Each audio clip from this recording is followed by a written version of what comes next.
Le film a déjà été présenté en festival, un peu partout dans le monde. La syndicaliste, de Jean-Paul Salomé, portée par une Isabelle Huppert étonnamment blonde, a été nommée à la Mostra de Venise, mais aussi en Helvétie ou à Marrakech durant l'année 2022. Voilà que le long-métrage, tiré d'une histoire tristement vraie, va finalement toucher le public, en salle obscure, dès le 1er mars 2023. Habituée à l'exercice, l'équipe de ce thriller haletant s'est donc retrouvée à la Cinémathèque Bercy de Paris pour une ultime avant-première, juste avant que l'aventure ne débute réellement pour tous au cinéma. C'est ainsi que Jean-Paul Salomé a retrouvé, dans le 12e arrondissement de Paris, ses chères coéquipières et ses chers coéquipiers.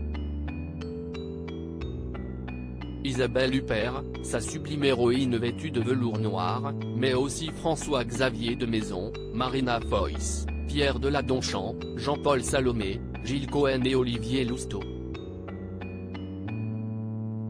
Cette petite troupe a été chaleureusement applaudie par le public de la Cinémathèque ainsi que par de très nombreux camarades.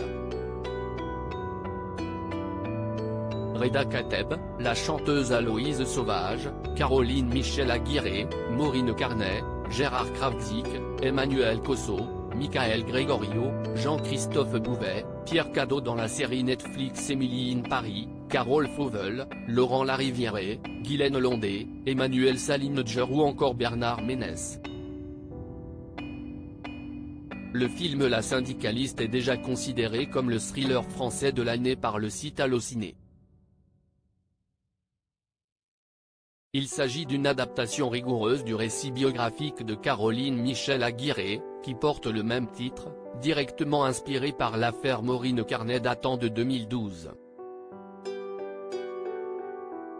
La responsable syndicale irlandaise avait été agressée et violée chez elle un matin alors qu'elle travaillait sur un dossier sensible dans le secteur nucléaire français et qu'elle subissait de violentes pressions politiques.